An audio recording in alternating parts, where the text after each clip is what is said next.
It was a day like any other in recent memory. I was bored out of my mind as per usual, so naturally I decided to scroll through Roblox in a desperate attempt to find something to play. I don't know what in particular I was looking for, but something caught my eye. Amelia's Cafe. The cute, well-drawn art and the promise of a cafe of some sort made me think that this was some sort of cooking simulator or maybe a restaurant manager. I've always had a soft spot for those kind of games, so I was a bit intrigued. I clicked on it and decided to read the description so I would have somewhat of an idea of what I was going to get myself into, and there it said that it was a horror game. Now, I'm not new to this sort of thing. This isn't my first rodeo, so to speak. I've played many games that present as cutesy and fun, but turn out to be anything but. In fact, they're absolutely terrifying. And this game was no exception. The game had me on edge entirely the whole time I was playing. I wanted to talk about it here since I know you guys like when I talk about horror games, and I like talking about it myself. So, without any further ado, let's take a visit to Amelia's Cafe. Booting up, the title screen actually looks really nice. It was some really well-drawn art of who I assumed to be Amelia. Clicking on play, we're immediately put into the cafe. That kind of rhymed. It has a bright pastel color scheme with some cool posters all around, all really well-drawn. Ringing this bell on the counter, Amelia comes out to greet us, and she says how she's the only one who works there. She asks me to take a seat, so I do just that, and she hands me the menu.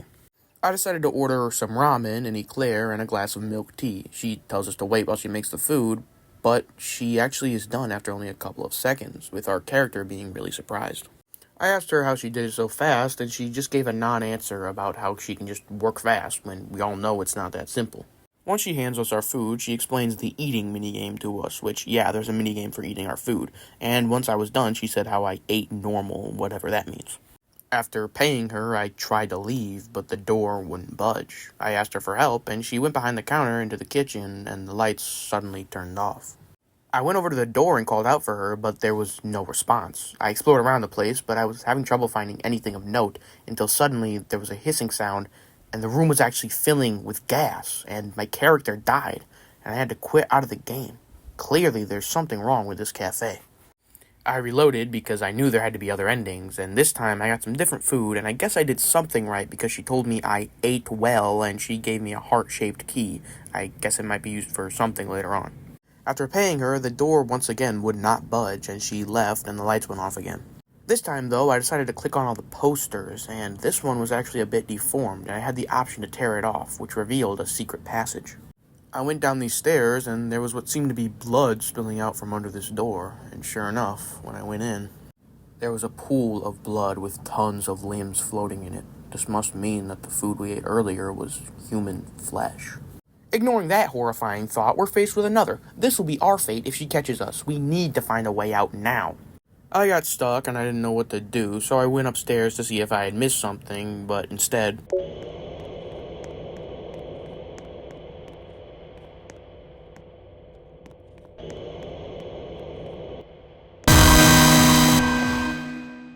I got ambushed. Loading up again, I surveyed my surroundings a little bit harder. There was this metal pipe, I was able to grab that, but after that, I was kind of lost.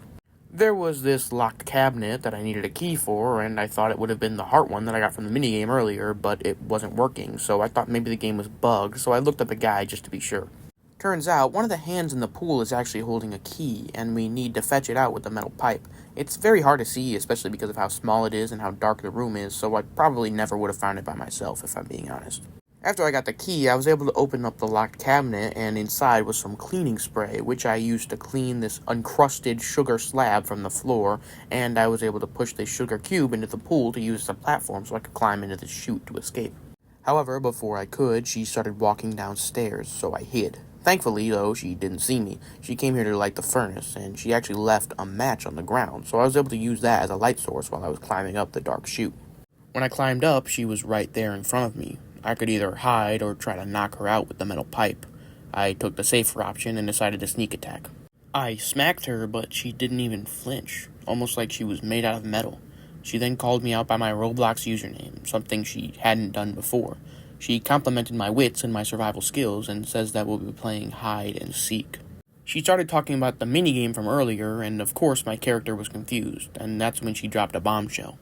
She said, "I'm not talking to you, I'm talking to Goonmaster505. And yes, that is my Roblox username, don't wear it out. She went on about how we're nothing more than a character in the game, how our world is not real, and how it's her job to be the antagonist and to kill us, how we're stuck in here with her forever. Now it was time to hide, so I beelined straight for the secret tunnel. There's nowhere really to hide in the open restaurant after all. I hid behind some boxes in the corner, and thankfully she didn't see me. And now it was time for me to check the staff room again. In there, I found a light switch, and I headed straight for the door, and I escaped.